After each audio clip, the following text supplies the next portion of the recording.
ओम सभी को नमस्ते। ओम का उच्चारण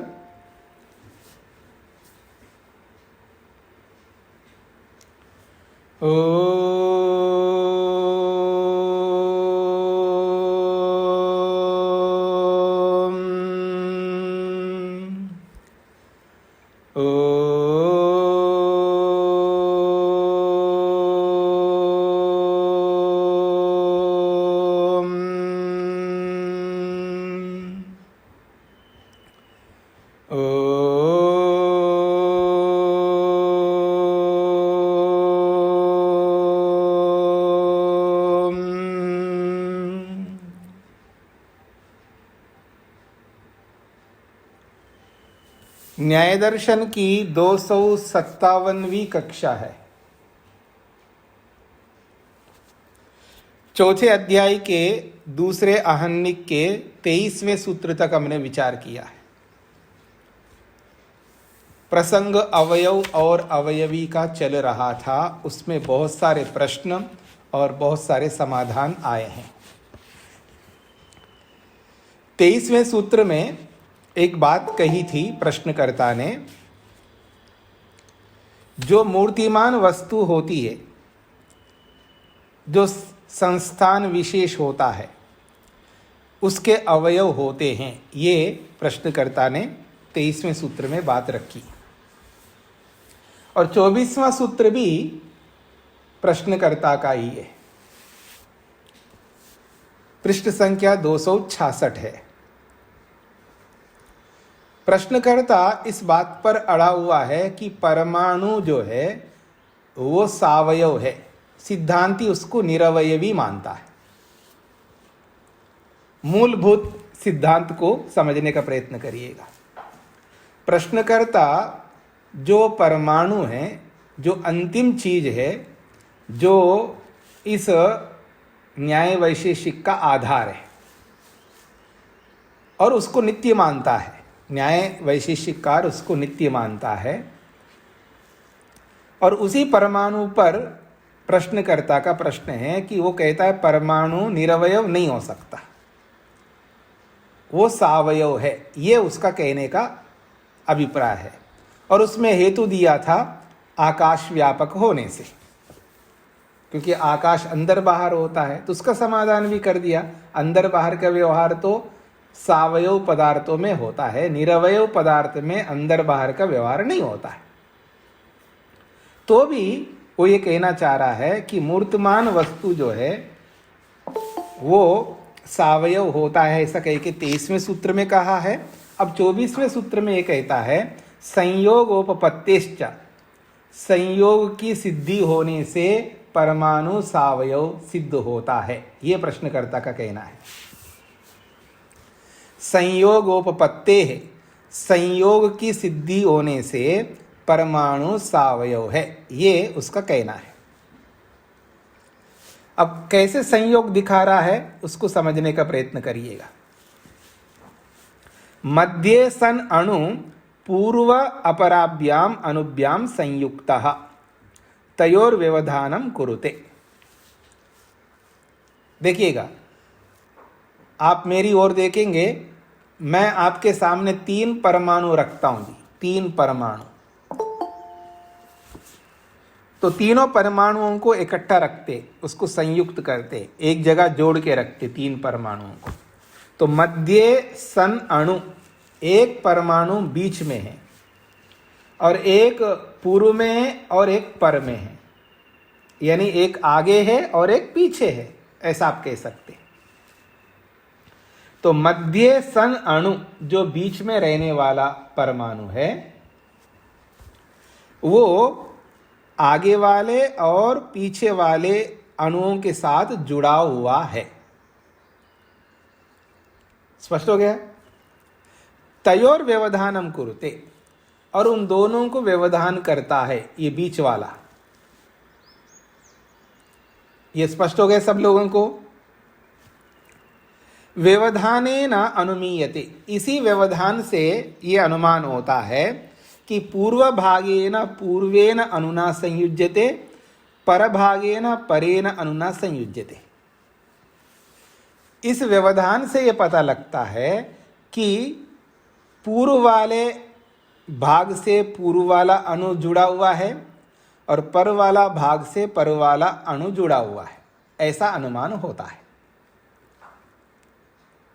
यौ तौ पूर्व अपरो भागो तौ अस्य अवयवौ। तो ये जो पूर्व वाला और पर वाला अणु है वो बीच वाले के वो अवयव है, ऐसा वो कहना चाहता है। एवं इसी प्रकार से सर्वतः संयुज्यमानस्य सर्वतो भागा अवयवा इति। इसी प्रकार से यदि हम तो 3 अणुओं को लेकर के बोल रहे हैं, यदि मान लो हम लोग 5 अणुओं को रखें तो पांचों अणु सभी ओर से जुड़े हुए रहेंगे बीच वाले अणु के साथ में। तो सब ओर से जुड़े हुए होने के कारण से सर्वतो भागा, वो सब ओर के विभाग होंगे तो सारे उसके अवयव है। तो जैसे ये अवयव ऐसे होते हैं ऐसे ही परमाणु में होते हैं, उनके अंदर भी अवयव होते हैं, ऐसा प्रश्नकर्ता का कहना है। ये स्पष्ट हो गई जी बात सब लोगों को? ये प्रश्नकर्ता की बात हो गई। अर्थात अंततोगत्व ये सिद्ध करना चाह रहा है प्रश्नकर्ता, परमाणु जो है निरवयवी नहीं है, सावयवी है, उसके अंदर अवयव होते हैं, ये उसका कहना है। अब इन सबका उत्तर सिद्धांती देते हैं। पहले 23वें सूत्र का उत्तर देने। यत्तावत् मूर्तिमतां संस्थानोपत्ते अवयव सद्भाव इति तत्रोक्तम इति। हाँ, यत्तावत्, ये जो आपने 23वें सूत्र में कहा है कि मूर्तिमान होने से वो सावयव है। मूर्तिमताम संस्थानोपत्ते, आकृति वाली वस्तुओं की संस्थान यानी सब मिलकर के उसकी आकृति बनती है, उससे अवयव सद्भावा, उसके अवयव होते हैं, ऐसा जो आपने कहा था। तो इसका उत्तर हमने तत्रोक्तम, इसका उत्तर हमने पहले दे दिया है, फिर भी आपने ये सूत्र 23वें सूत्र के द्वारा दोबारा बोला, ये सिद्धांति कहते हैं। ये जो 23वें सूत्र के द्वारा आप जो खंडन कर रहे हो, इस खंडन का समाधान हमने पहले कर दिया है। तत्रोक्तम का मतलब है इसका समाधान पहले किया है। प्रश्नकर्ता कह रहा है कि मुक्तम, क्या समाधान किया है जी आपने? तो उसको दोहरा रहे हैं। क्या दोहरा रहे हैं सिद्धांति? विभागे अल्पतर प्रसंगस्य ये तो न अल्पीय तत्र निवृत्ते अनु अवयवस्य च अनुतरत्व प्रसंगात अनुकार्य प्रतिषेधा, ये उत्तर था और ये पहले कह दिया था सिद्धांति ने।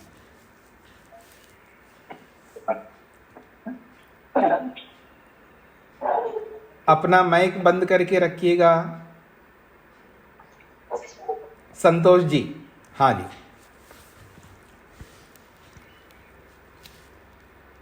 यदि परमाणु को सावयव मानते हैं तो एक समस्या आएगी, और परमाणु किसे कहते हैं ये हमने बता दिया था पहले।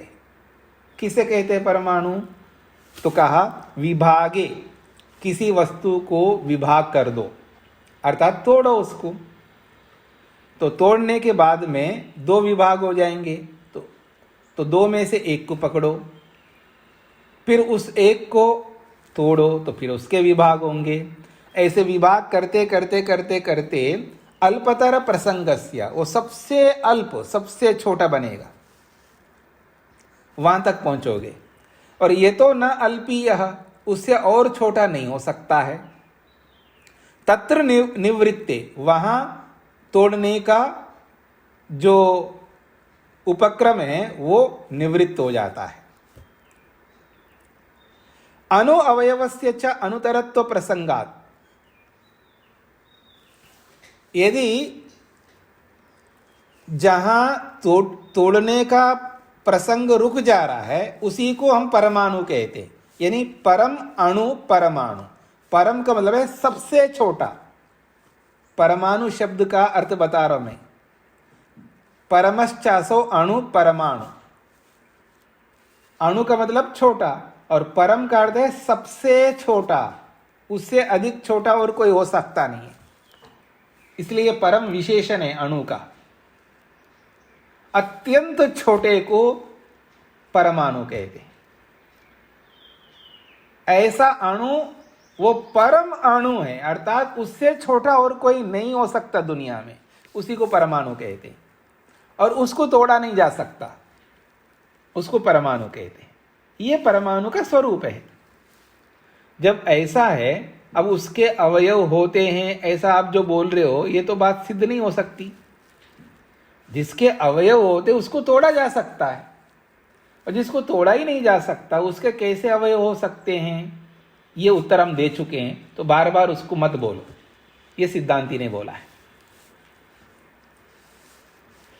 फिर भी अगर आप बोलोगे तो कह रहे हैं अणु अवयवस्य च अनुतरत्व प्रसंगात, फिर भी उस परमाणु के अवयव कह रहे हो तो फिर उसके अवयव होते हैं तो उसको तोड़ दो, तो तोड़ने के बाद फिर उसको दोबारा तोड़ना पड़ेगा, उसके भी अवयव होंगे, फिर उसको तोड़ो, फिर ये प्रसंग रुकेगा ही नहीं।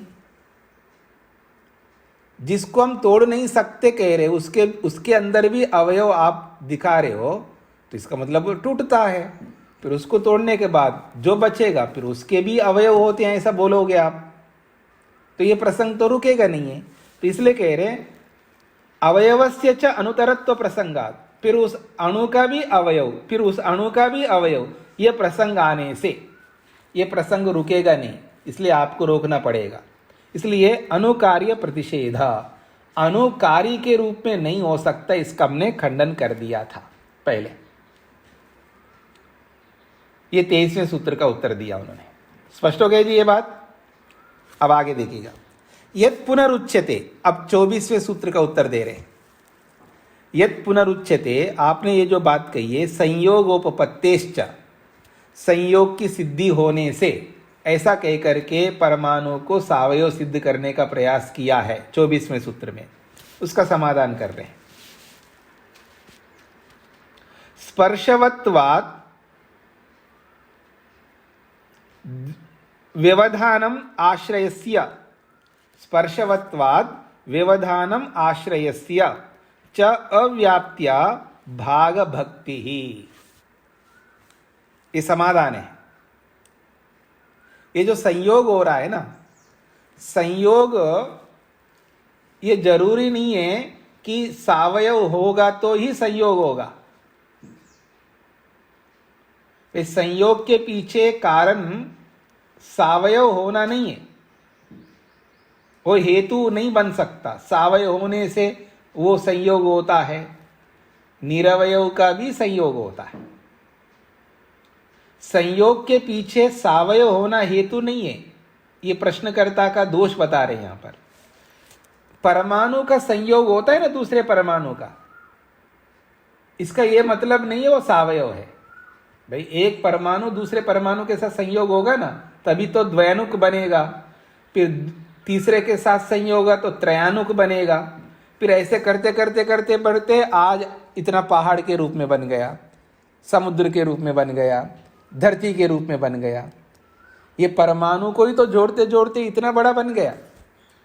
तो परमाणु में संयोग हो रहा है, इसका यह अर्थ नहीं है कि परमाणु सावयव है इसलिए संयोग हो रहा है। ये बात स्पष्ट हो रही है आप सबको? तो ये उत्तर दे रहे हैं, आपने ये जो हेतु दिया है संयोग होने से वो सावयव होगा, ये हेतु आपका गलत है। क्यों? स्पर्शवत्वात्, स्पर्श के कारण से व्यवधानम आश्रयस्य,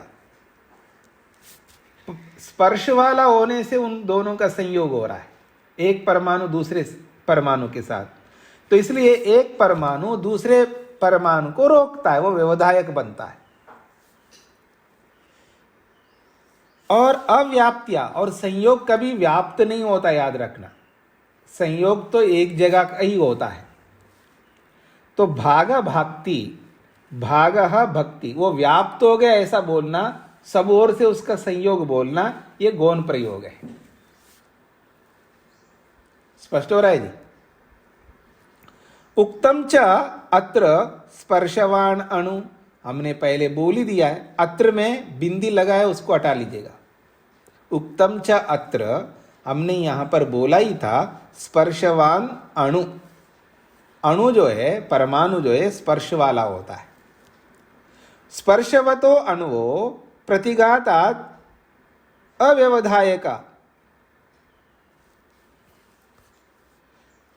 कहते हैं स्पर्शवान अणु, परमाणु तो स्पर्श वाला होता है, तो स्पर्शवतो अणुवो, दो स्पर्श वाले अणु जो होते हैं उन दोनों का प्रतिघातात्, प्रतिघात होने से,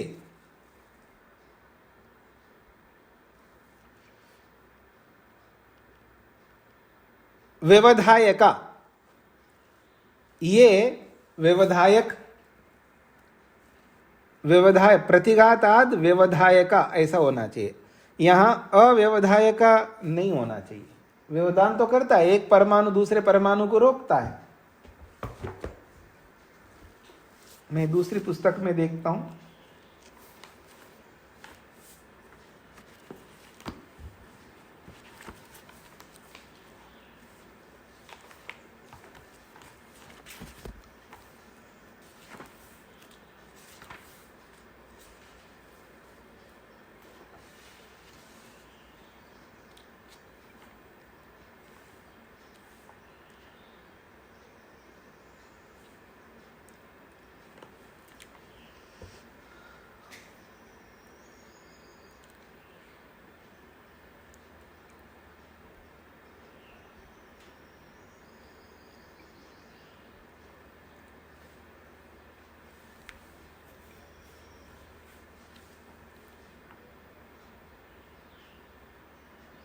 हाँ जी, प्रतिघाताद, ये गलत लिखा हुआ है, प्रतिघाताद में दकार को अलंत कर दीजिएगा।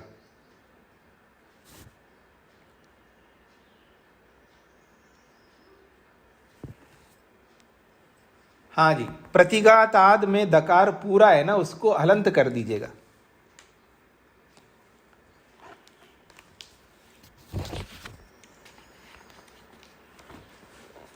स्पष्ट हो गया जी? हलंत समझ में आ रहा है ना? नीचे उसको हलंत करने से वो आकार मिट जाएगा।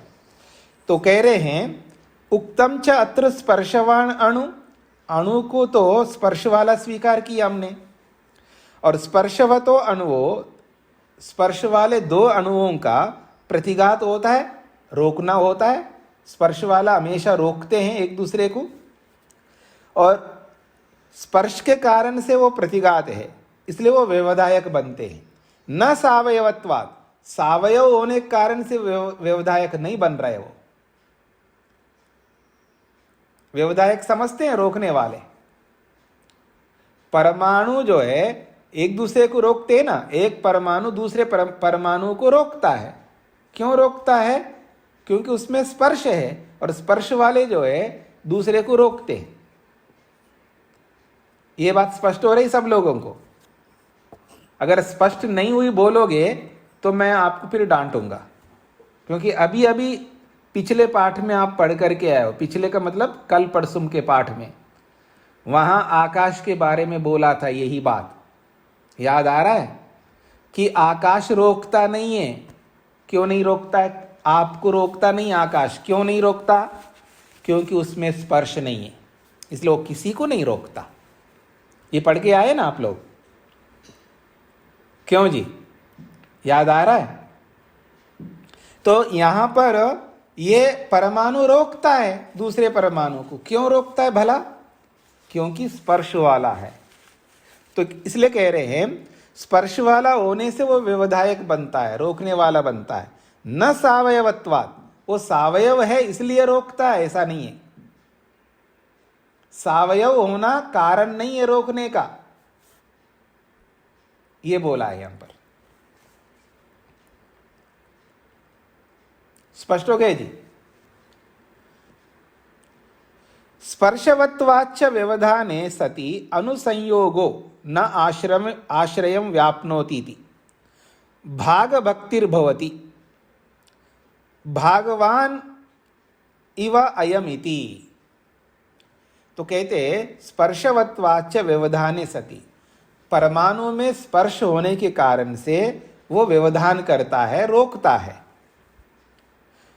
और तभी दो अणुओं का संयोग होता है।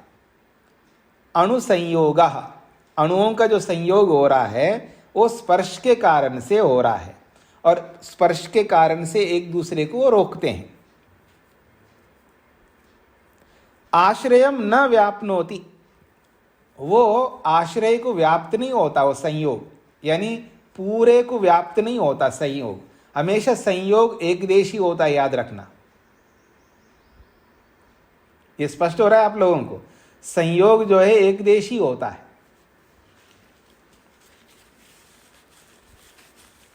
इसलिए कहते हैं ना आश्रयम व्याप्नोति थी, तो आश्रय को व्याप्त नहीं हो रहा है। ये भागा भक्तिर्भवति, ये गौण प्रयोग है। यहां पर भागवान इव अयमिति, इस परमाणु को एकदेशी संयोग जो बोला जा रहा है ये गौण प्रयोग है।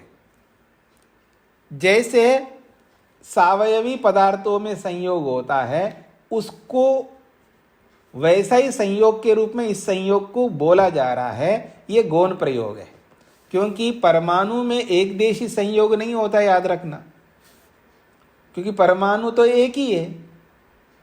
तो परमाणु जहां से भी संयुक्त हो रहा है वो पूरा ही संयुक्त हो रहा है, ऐसा माना जाएगा।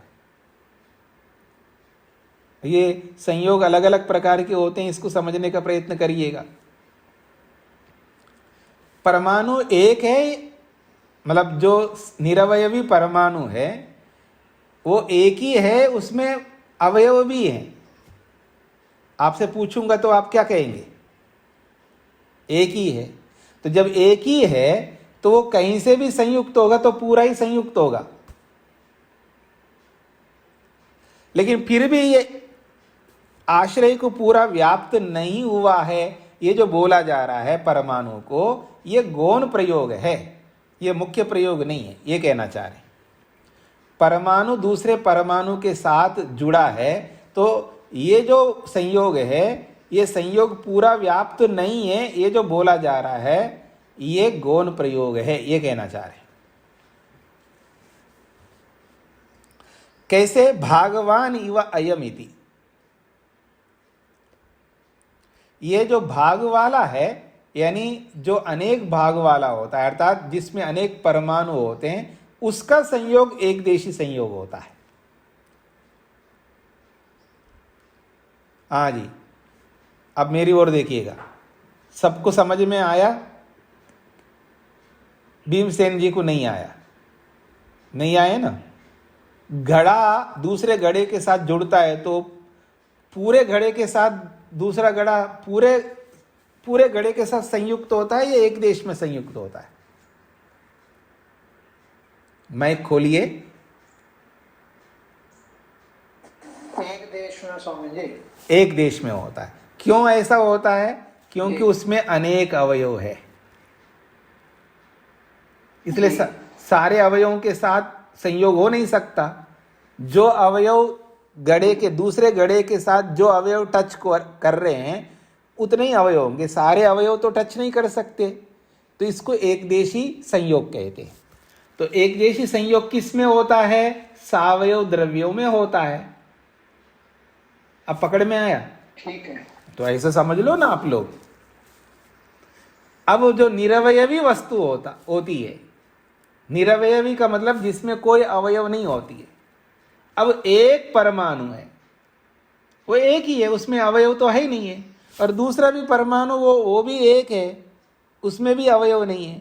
तो निरवयवी जब संयुक्त होते हैं तो पूरा संयोग सबके साथ हर ओर संयोग उसका होता है या एक देशी संयोग होता है? पूरा संयोग होता है। पर उनको भी एक देशी संयोग जो बोल रहे हैं हम लोग, वो गौण प्रयोग है, ये कहना चाहते हैं। अब तो समझ में आ गया आप सबको? मधु जी, पकड़ में आ रहा है?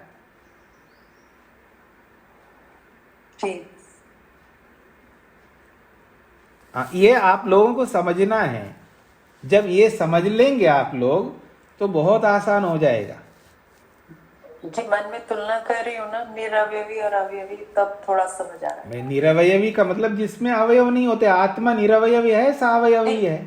वही तुलनात्मक जब वो कर रही हूँ तो समझ आ रहा है। हमको तुलना क्यों करना है? एक बस निरवयवी का मतलब जैसे आत्मा होता है वैसे ही ये होता है, उसमें भी अवयव नहीं है, इसमें भी अवयव नहीं है, ऐसे समझ लेना।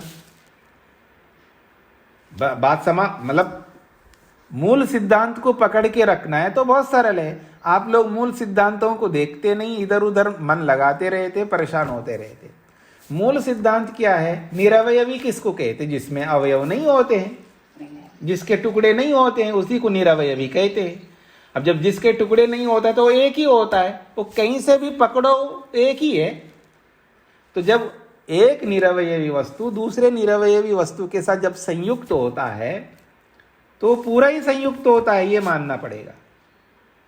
ये स्पष्ट हो गया सब लोगों को? अब आप सोचे कि आत्मा भी ऐसे संयुक्त होता है क्या, ऐसा आपके मन में आएगा? ये गलत सोच ले आया। इधर उधर क्यों भाग रहे हो? जिसके बारे में बोला जा रहा है उसको समझने का प्रयत्न करो, बीच में आत्मा को क्यों ला रहे हो? अच्छा, आत्मा ऐसा संयुक्त नहीं होता है, आत्मा का ऐसा संयोग नहीं होता है। वही भटक गए फिर स्वामी जी। मतलब आप ये क्यों भटक रहे हो? अपनी बुद्धि को दौड़ाओ ना, तेल बुद्धि बनाओ अपने आप को। इसलिए तो हम कहते हैं कि आत्मा में स्पर्श होता है क्या? तो फिर क्यों सोच रहे हो, क्यों भटका रहे हो मन को? स्पष्ट हो गए आप? संयोग किसका होता है? स्पर्श वाले पदार्थों का संयोग होता है। ये बोला है ना अभी। स्पर्श सावयव के कारण से स्पर्श नहीं हो रहा है, संयोग नहीं हो रहा है। वो संयोग क्यों हो रहा है? स्पर्श के कारण से। अब आत्मा में तो स्पर्श होता नहीं है, तो फिर उसमें क्यों भटक रहे हैं आप लोग? तो तत्वों को यथार्थ रूप में समझ लो ना, सिद्धांतों को समझ करके चलना होगा ना। हम भटकते क्यों हैं? सिद्धांतों को सामने नहीं रखते, इसलिए परेशान होते रहते हैं। और जो बात बताई जा रही है उसमें बुद्धि को हम नहीं लगा पा रहे हैं और इधर उधर भगा रहे होते हैं। और यही काम संध्या में बैठ के करते हैं हम लोग। व्यवहार में जो करते हैं ना, वही काम संध्या में बैठ के करेंगे हम लोग। जो बात बताई जा रही, बुद्धि को उसी में रखना है, उसी को उसी रूप में समझना है जिस रूप में बताया जा रहा है। और हम क्या करते हैं, हम ऐसा मानते अपने आप को, मैं बहुत अधिक समर्थ हूँ, मैं एक साथ अनेक चीज़ों को भी समझ सकता हूँ, मान करके हम इसके साथ साथ उसको भी समझ लूँगा, उसको भी समझ लूँगा, उसको भी समझ लूँगा। और उसको समझने के चक्कर में जिसको बताया जा रहा है उसको समझ नहीं पा रहे। अब स्पष्ट हो गया जी सब लोगों को? आगे बढ़ें। तो अब यहाँ ये पर बताया है कि वस्तु सावयव के कारण से व्यवधायक नहीं बन रहा है, रोकने वाला वो सावयव के कारण से नहीं। किस कारण से वो रोकता है? स्पर्श के कारण से। अब परमाणु भी संयुक्त होते हैं तो उसमें उसका संयोग को अव्यापी संयोग जो बोला है, ये गौण रूप से बोला है। जैसे सावयव में अव्यापी संयोग होता है। अब स्पष्ट हो गया? अव्यापी अव्यापी का मतलब क्या होता है तो अब मैं नहीं बताने वाला हूं, आप खुद समझ लो। ठीक है जी? हर बात को, जैसे छोटे बच्चे को माँ करवाती जा रही तो वो बच्चा जो है ना चालाक बन जाता है। अब खुद मेहनत नहीं करना चाहता, माँ तो करवा रही, मैं क्यों मेहनत करूं? माँ करवा रही है तो मैं क्यों मेहनत करूं? माँ खिला रही है मुंह में तो मैं क्यों अपने हाथ से लेके खाऊं? माँ कहती है एक दिन बहुत खिला दिया, अब खुद खाओ। माँ क्या कहती है? बहुत खिला दिया, अब खुद खाओ। तो फिर उसको अनन्य गतिक बन करके उसको खुद खाना पड़ता है। तो आप खुद खाया करो ना, मेरे से क्यों अपेक्षा कर रहे हो? खुद समझने का प्रयत्न करिएगा ना। इतना आधार आपके पास आ गया है, उन आधारों का प्रयोग करो और समझने का प्रयत्न करो। हाँ जी, आगे बढ़ते। उक्तम च अत्र विभागे अल्पतर प्रसंगस्य ये तो न अल्पीय तत्र अवस्थानात्। हमने बार बार ये बोला है कि परमाणु जो होता है उसको कहते हैं, यदि किसी वस्तु को तोड़ो और तोड़ते जाओ, एक एक को पकड़ के जाओ, तोड़ने के बाद दो हो गए, उन दोनों में से एक को पढ़ो, फिर पकड़ो उसको तोड़ो, फिर उसमें से दो बन गए, उसमें से एक को पकड़ो, फिर उसको तोड़ते जाओ, ऐसे तोड़ते तोड़ते तोड़ते एक जगह जाकर के सबसे छोटा बन जाएगा वो। और जब वो सबसे छोटा बन गया है, उससे छोटा नहीं बन सकता, समझ लेना, अवस्थानात, वहीं रुक जाओगे। अब इसके आगे तो तोड़ ही नहीं सकते, उसी को परमाणु कहते। अब उसके भी अवयव आप देख रहे हो तो ये तो आपकी मूर्खता ही मानी जाएगी जी। जब जिसको तोड़ा ही नहीं जा सकता, जिसके अवयव बन ही नहीं सकता, उसी को तो परमाणु बोला हमने, फिर उसके अवयव कैसे दिखा रहे हो? तद अवयवस्य च अनुतरत्व प्रसंगात, फिर भी उसमें अवयव दिखाओगे आप तो यही आएगा, फिर उसको तोड़ते जाओ जी बस। अब एक ही काम करना होगा आपको, दूसरे काम नहीं होंगे फिर आपसे, उसको तोड़ने में लग जाओ, तोड़ते जाओ तोड़ते जाओ तोड़ते जाओ, तोड़ते ही जाओगे, रुकने का कोई प्रसंग आएगा नहीं, तो वो प्रसंग आ जाए। इसलिए अनुकार्य प्रतिषेधा, इसलिए उस अणु को कार्य मानना हमने निषेध कर दिया। उस अणु को कार्य नहीं मान सकते, वो तो कारण स्वरूप है, ये सिद्ध किया है। स्पष्ट हो गया जी। यहां पर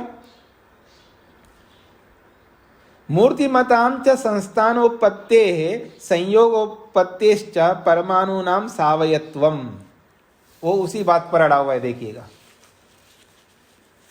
इतना समझाने के बाद में भी फिर वही आलाप रहा है व्यक्ति। ऐसे आप में से भी कई लोग ऐसे करते रहते हैं ना, समझा दिया फिर भी जी, फिर भी तो ऐसा लगता है भले आदमी, इतने बार समझा दिया, ये फिर भी कहाँ से ला रहे हो? वो कह रहा है मूर्ति मताम च संस्थानोत्पत्ति, जो मूर्तिमान द्रव्य है उनमें आकृति होती है, और संयोगोत्पत्ति उनका संयोग होता है। तो परमाणु भी मूर्तिमान है और उनमें भी संयोग होता है, इसलिए सावयत्वम, इसलिए वो सावयव है, वो निरवयव नहीं हो सकता। ये प्रश्नकर्ता कह रहा है। इति हेतुओ, इन हेतुओं का, प्रश्नकर्ता के इन हेतुओं का समाधान कर रहे हैं। अनवस्थाकारित्वात् अनवस्थानुपत्तेश्च अप्रतिषेध।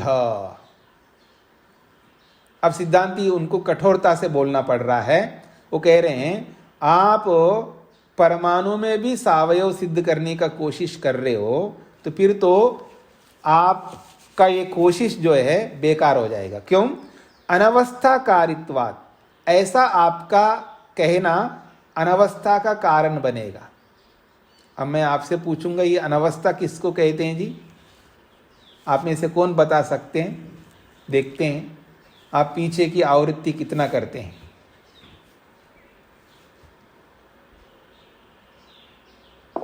तेज नारायण जी ने एक हाथ खड़ा हुआ है, और कौन बता सकते? अनवस्था। अच्छा, 3 लोग हो गए और 4। बताइए अनवस्था का अर्थ क्या होता है? अनवस्था का मतलब है अव्यवस्था। अव्यवस्था को अनवस्था कहते हैं। अनवस्था दोष आएगा, अर्थात अव्यवस्था का दोष आएगा। अब व्यवस्था नहीं बन पाएगी। जब व्यवस्था नहीं बन पाएगी, उसी अव्यवस्था को अनवस्था शब्द से बोला जाता है। ठीक है जी। तो यदि आप परमाणु को भी सावयव मानोगे तो फिर आप व्यवस्था नहीं कर पाओगे, और अनवस्था की सिद्धि नहीं हो सकती, अव्यवस्था की सिद्धि नहीं कर सकते आप। अनवस्था का दोष आएगा, अर्थात अव्यवस्था का दोष आएगा, पर उसको अव्यवस्था के रूप में दिखा नहीं सकते आप, उसकी सिद्धि नहीं कर सकते हो। इसलिए अप्रतिषेध, परमाणु को निरवयव का, परमाणु के निरवयव स्वरूप का आप प्रतिषेध नहीं कर सकते। ये सूत्रार्थ है। सूत्रार्थ स्पष्ट हो गए जी आप लोगों को?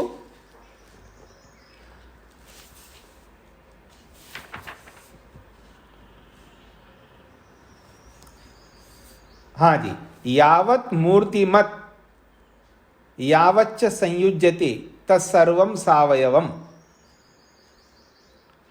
प्रश्नकर्ता यदि ये कहे यावत् मूर्तिमत्, जो भी मूर्तिमान वस्तु है, यावत् संयुज्यते, और जो कोई भी वस्तु संयोग को प्राप्त होता है, तत्सर्वं सावयवम्, उन सबको सावयव अगर मानते हो तो इति अनवस्थाकारिणौ इमौ हेतु, ये दोनों हेतु आपके अनवस्था को पैदा करने वाले, अर्थात अव्यवस्था को पैदा करने वाले हैं। साच अनवस्था न उपपद्यते, वो अव्यवस्था सिद्ध नहीं हो सकती। हाँ जी, अब आप लोगों में से कुछ लोग परेशान में लगे हुए हैं कि पता नहीं क्या कहा जा रहा है। सारा रामायण सुन करके भी अगर कोई ये पूछने लगे कि ये सीता आखिर राम को लगती क्या है, वो स्थिति आएगी आपके जीवन में।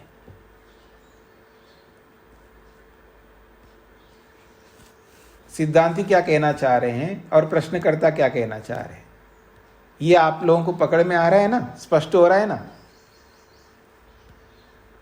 हाँ जी, कौन बताएंगे जी प्रश्नकर्ता क्या कहना चाह रहा है?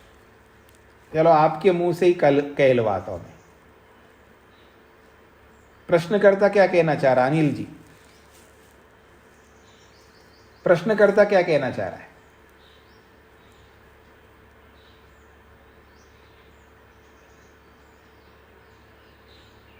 अनिल जी नहीं बोल रहे, इसका मतलब उनको नहीं पता है, नहीं पता है। और जब प्रश्नकर्ता क्या कह रहा है ये आपको नहीं पता है तो समाधान कैसे समझ में आएगा? प्रश्न सबको समझ में आ रहा है जी, प्रश्नकर्ता क्या कहना चाह रहा है?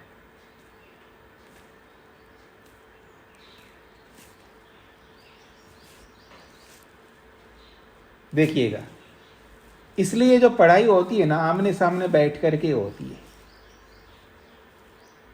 ये दूर बैठ करके जो है ना,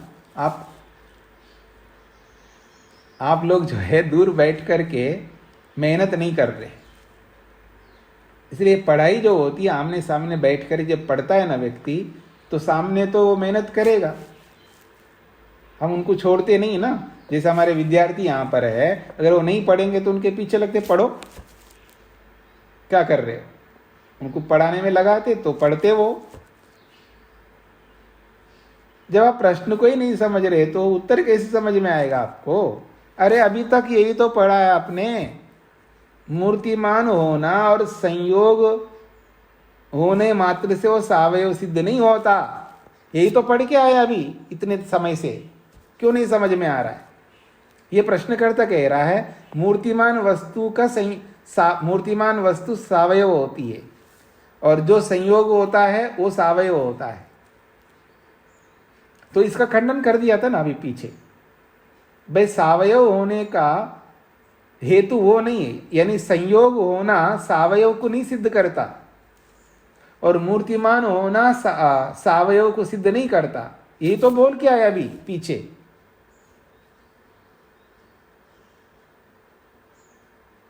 सावयव होने के पीछे क्या कारण बताया? परमाणु को सावयव सिद्ध करने के पीछे ये कारण बता रहा है प्रश्नकर्ता, मूर्तिमान होना, और दूसरा कारण बताया वो संयोग होता है, उनका परस्पर संयोग होता है, इसलिए वो सावयव है। तो ये दो हेतु दिए, मूर्तिमान होना और संयोग का होना, इन दोनों को दिखा करके परमाणु में सावयव सिद्ध कर रहा है। स्पष्ट हो गया? अब तो समझ में आ गया प्रश्न। कोई वस्तु सावयव है, अनेक अवयवों वाला है, उसमें दो हेतु दिया उसने, एक तो संयोग होता है उसमें इसलिए वो सावयव है, दूसरा है मूर्तिमान होना। मूर्तिमान का अर्थ समझ में आता है, पीछे पढ़ के आए हो ना, चौकोर है, त्रिकोण है, परिमंडलम है, यही तो मूर्ति है। अभी बताया था ना, पीछे पढ़ कर के आया आप लोगों ने, उसको मूर्ति कहते हैं। मूर्ति का मतलब आकृति, बताया ना अभी पीछे, आकृति वाली कितनी आकृतियां होती है, त्रिकोण आकृति, चौकोर आकृति, परिमंडलम गोलाई आकृति या चपटा होना आकृति, ये सारे आकृति है ना, जिसकी आकृति होती है वो सावयव है, ये उसने बताया है। और परमाणु की भी आकृति होती है, वो गोलाई में है, परिमंडलम में है। परिमंडलम का मतलब गोल, तो गोल भी एक आकृति है, तो आकृति वाला होने से परमाणु सावयव है, ये उसका एक हेतु है। और दूसरा हेतु है संयोग होता है दो परमाणुओं के बीच में, और जिसमें संयोग होता है वो सावयव है। ये दो हेतु था उसका, और इन दोनों हेतुओं का खंडन किया था, अभी तो खंडन करके आए हम लोग। उसी को दोबारा अगर आप बोल रहे हो नहीं जी वो मूर्तिमान है इसलिए वो सावयव है, नहीं जी उसमें संयोग होता है फिर भी वो सावयव है, अगर आप ऐसा बोलोगे तो फिर अव्यवस्था होगी। क्या अव्यवस्था होगी? अभी तो पीछे बताया क्या है, तो उसको तोड़ो, फिर जो बचेगा फिर उसको भी तोड़ना पड़ेगा, वो भी सावयव है, फिर उसको तोड़ो, फिर उसको तोड़ो, तो कहीं तो रुकोगे नहीं ना, तो अव्यवस्था होगी।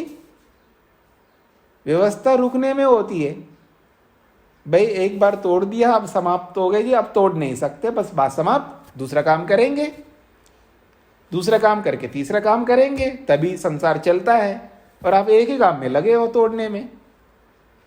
आपको खाने के लिए बुला रहे तो नहीं जी मैं तोड़ रहा हूं, आपको सोने के लिए बुलाए तो नहीं जी हम तोड़ रहा हूं, अरे आओ स्नान करो, नहीं जी मैं तोड़ रहा हूं, सारे काम आपके ठप हो जाएंगे। तो व्यवस्था रहेगी अव्यवस्था रहेगी? एक ही काम में लगे रहोगे। अगर परमाणु को सावयव मानोगे तो ये अव्यवस्था होगी, क्योंकि आपको तोड़ते रहना पड़ेगा, तभी दिखाओगे ना सावयव उसमें। हाँ जी अनिल जी, पकड़ में आ रहा है? समझदार। हाँ, तो आप साथ में रहिए ना, पीछे छोड़ो, आगे बढ़ रहे आप लोग। अभी अभी बता के आए, और आज नहीं बताया कल बताया, पीछे कितने दिन से चल रहा है प्रसंग सावयव निरवयव का, और बार बार आपको वही बताना पड़ रहा है। और कुछ लोग मेरे को कहते हैं आप बार बार उसी को बोलते हो, मैं क्या करूं जी, सामने वाले जो मेरे सामने जो चेहरे दिखते हैं उनको देखने से पता लगता है इनको समझ में नहीं आ रहा है, और मैं ऐसे बोलते जाऊं, फिर आप ही बाद में मेरे को गाली देंगे, हमको पढ़ाते ढंग से नहीं है, ऊपर से ये भी सुनना पड़ेगा हमको। मतलब बार बार उसको दोहराएंगे तो दूसरे को समस्या है कि आप बार बार रिपीट ज़्यादा करते हो जी, ये भी मेरे को सुनना पड़ता है लोगों से। दूसरे लोग ऐसे भी है मेरे को सुनाते जी आप एक ही बात को कितने बार दोहराते रहते हो, मैं क्या करूं, देखो ये बैठे हुए हमारे लोग ये समझ ही नहीं रहे, मैं क्या करूं।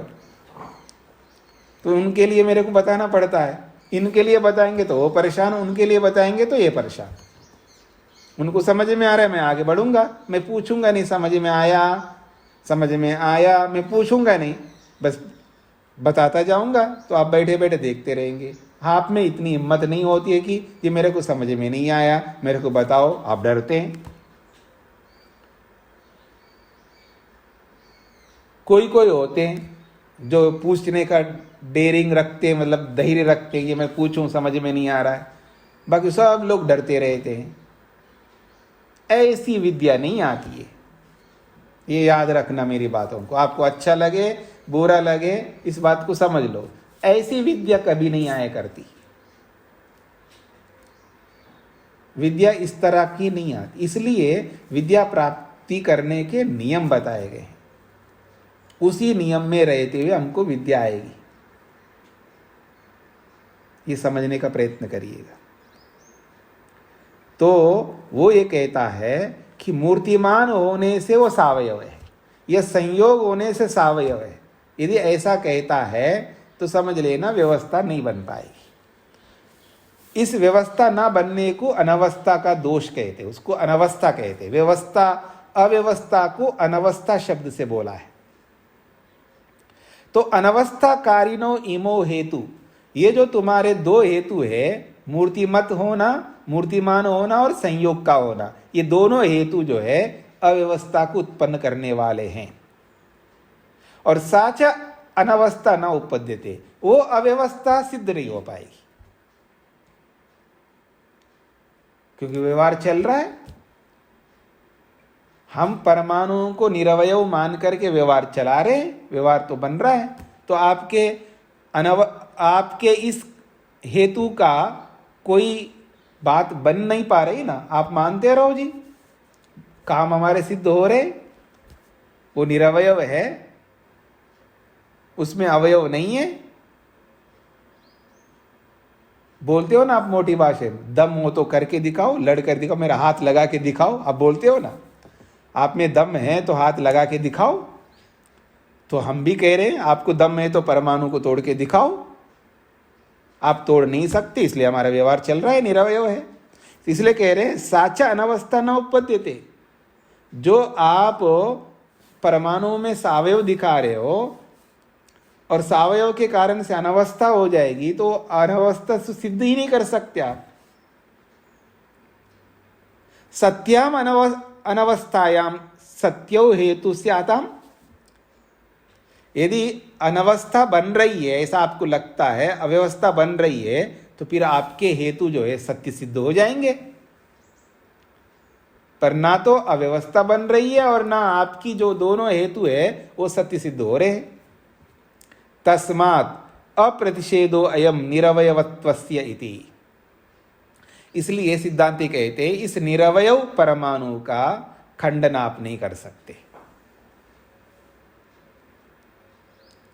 विभागस्य च विभज्यमान हानिर्न उपपद्यते, विभागस्य च विभज्यमान हानिर्न उपपद्यते, विभाग का यानी उसको तोड़ने का, विभज्यमान हानिर्न उपपद्यते, उसको तोड़ने की हानि नहीं होती है।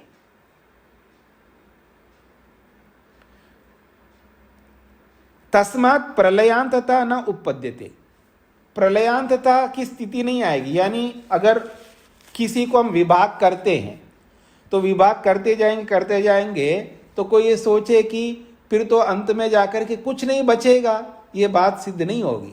अरे भाई, हम विभाग करने वाले को तो ही विभाग करते हैं, तो विभाग करते करते करते एक ऐसी स्थिति आती है भाई इसका विभाग नहीं कर सकते, एक तो बचेगा वहां, इसका विभाग नहीं कर सकते, तो वो तो है ही ना। तो प्रलय कहाँ होगा? प्रलय का मतलब बिल्कुल अभाव होगा, शून्यता होगी। उससे क्यों डर रहे हो? शून्यता होगी नहीं, ये कहना चाह रहे। विभागस्य च विभज्यमान हानिर्न उपपद्यते, विभाग करने वाले पदार्थ का विभाग करने पर कोई हानि सिद्ध नहीं होती है। तस्मात्, इसलिए प्रलयांतता न उपपद्यते, सर्वाभाव की सिद्धि नहीं हो सकती, इसलिए घबराओ मत। स्पष्ट हो गए जी यहां तक? अब अंत में एक बात कही जा रही, इसको समझने का प्रयत्न करिएगा। फिर भी हमारी बात को आप नहीं मानो, फिर भी हमारी बात को नहीं मानोगे तो अनवस्था दोष दिखाओगे, नहीं उसके भी अवयव उसके भी अवयव, तो इसमें एक बहुत बड़ी समस्या आएगी। अनवस्थायां च प्रत्यधिकरणम द्रव्य अवयवानाम आनन्त्यात् परिमाण भेदानाम गुरुत्वस्य च अग्रहणम समान परिमाणत्वं च अवयव अवयविनो परमाणु अवयवी विभागाद ऊर्ध्वम इति। अनवस्था में एक बहुत बड़ी समस्या आएगी जी। समस्या ये है कि परमाणु में सावयव आप मानोगे तो मान लीजिएगा किसी को आप तोड़ोगे, राई को तोड़ने का प्रारंभ करो जी। राई समझते ना, राई जो छोंक लगाते उसमें डालते हो आप राई को, और एक पहाड़ को तोड़ना प्रारंभ कर दो, ठीक है जी, एक धरती को तोड़ना प्रारंभ कर दो, तो राई को तोड़ते तोड़ते तोड़ते ही जाओगे, वो रुकेंगे नहीं, क्योंकि आप तो निरवयव मानते नहीं है। जिसको हम अंतिम पदार्थ कह रहे हो उसके भी अवयव दिखा रहे हो, तो ये तोड़ने का प्रसंग चलता रहेगा। तो राई को तोड़ते जाओ, वो भी अनंत तोड़ते जाता रहना पड़ेगा, और पहाड़ को तोड़ो, उसको भी अनंत प्रकार से तोड़ते जाओगे। ऐसे कैसे बात बनेगी? तो राई और पहाड़ एक जैसे बन रहे हैं आपके इस कथन में, इस बात को समझने का प्रयत्न करिएगा। अब देखते हैं आपकी बुद्धि कैसे इसको मानेगी, आप अपनी बुद्धि को कैसे दौड़ा करके इसको समझते हैं, देखते हैं। अभी परीक्षा करता हूं मैं आपकी। अनवस्था दोष में एक बहुत बड़ा दोष आ रहा है, ये बताना चाह रहे। क्या आएगा? यदि परमाणु को सावयव मानोगे तो एक बहुत बड़ा दोष ये आएगा, राई को तोड़ते हुए जाओ, ये पहाड़ को तोड़ते जाओ, ये धरती को तोड़ते जाओ, सब एक जैसे दिखाई दे रहे हैं आपके। ये बात स्पष्ट हो रही है आप लोगों को? ये भी समझाना पड़ेगा मेरे को। क्यों जी? आप कह सकते हैं हाँ जी समझाओ, हमको समझ में नहीं आ रहा है। कुछ लोगों को तो समझ में आ रहा है। माता शकुंतला जी को समझ में आया? नहीं आया। अब पहाड़ को तोड़ते जाइए, उसके दो टुकड़ा, फिर उस एक टुकड़े को पकड़ो, फिर उसको तोड़ते जाओ, उसका एक टुकड़ा, ऐसा करते जाओ, रुकेगा नहीं। अनवस्था है ना उसमें, कहीं रुकने का प्रसंग ही नहीं है। अच्छा, राई जिसको आप बोलते हो, राई जो हम डालते इसमें, किसमें? सब्जी दाल बनाते हैं, वो जो छोटा सा राई होता है उसको दो टुकड़े करो, फिर उसमें से एक टुकड़े को हटाओ, फिर उसके दो कर दो, उसको भी तोड़ते तोड़ते जाओ, वो भी रुकेगा नहीं। धरती को तोड़ो, उसके भी ऐसे तोड़ते जाओ, तो तीनों एक जैसे सिद्ध हो रहे हैं ना। बड़े चीज को तोड़ते जाओ तो भी उसमें रुकावट नहीं है, उसमें रोकना नहीं आ रहा है, उसमें तोड़ते जा रहे हो। और राई को तोड़ते जा रहे हो, उसमें भी रुकने का अवस्था नहीं है। और धरती को तोड़ो, धरती कितनी बड़ी है पहाड़ से। तो तीन चीजें बताया आपको। सबसे बड़ी चीज, मध्यम की चीज पहाड़, और सबसे छोटे राई। इन तीनों को तोड़ते जाना, वो तोड़ने का प्रसंग रुक नहीं रहा है। तो तीनों बराबर हो रहे नहीं हो रहे? भाई राई को तोड़ते जाओ, उसको तोड़ना बंद होगा, रुकेगा तभी तो बराबर नहीं होगा ना रुकने पर तो बराबर है, और रुकोगे तोड़ना तब भाई राई तो जल्दी समाप्त हो जाएगा जी, पहाड़ तो जल्दी समाप्त नहीं होगा, और उससे भी जल्दी समाप्त बिल्कुल नहीं होने वाला पहाड़ धरती, ये समस्या नहीं होगी। क्योंकि इसका भी परमाणु है, राई का, पहाड़ के भी परमाणु है, और धरती के भी परमाणु है। तो बड़ी चीज को तोड़ने पर भी वहां रुकने का प्रसंग नहीं आ रहा है, छोटी चीज को भी तोड़ने में भी रुकने का प्रसंग नहीं आ रहा है, और मध्यम चीज को भी तोड़ने पर वहां भी रुकने का प्रसंग नहीं आ रहा है। तीनों में रुकने का प्रसंग नहीं आ रहा, तो तीनों समान हो गए ना। अब तो समझ में आ गया आपको? अभी भी कुछ लोगों को समझ में नहीं आ रहा है, तो फिर आप लोगों को कौन समझाए? आपको आपकी समस्या क्या है? आपकी समस्या है जो तोड़ने की बात कही जा रही है, जहां रुकने की स्थिति नहीं आ रही, जो उसमें बुद्धि नहीं लगा रहे हैं। आप बुद्धि लगा रहे हो, ये तो राई है, उसके आकार पे जा रहे हैं।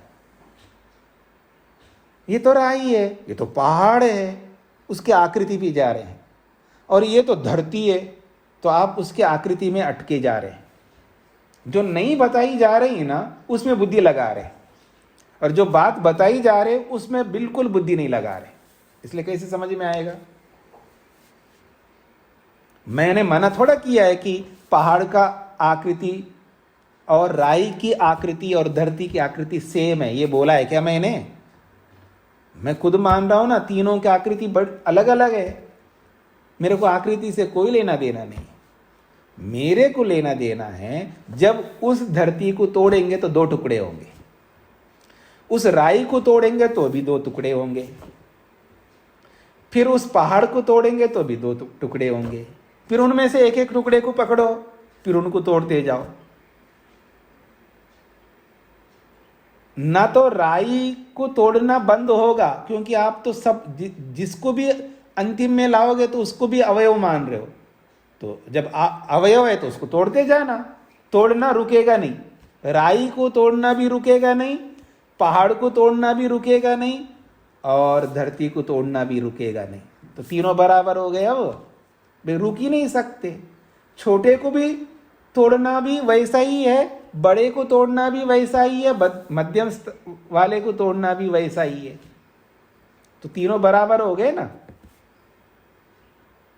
भाई। तोड़ना समाप्त हो तो अब बराबर रहेगा, तोड़ना रुक नहीं रहा है, न ये रुकता है ना वो रुकता, ना वो रुकता है। तो तोड़ते जाएंगे तोड़ते जाएंगे तोड़ते जाएंगे, तो न इसका अंत है ना उसका अंत है, ना उसका अंत है। तीनों अनंत हो गए ना, तो तीनों बराबर हो गए। अब तो समझ में आ रहा है आपको? अब अभी भी समझ में नहीं आए तो फिर मैं नहीं समझा सकता जी आप लोगों को। भीमसेन जी समझ में आया अब? हाँ, मोहनलाल जी को क्या कहना है?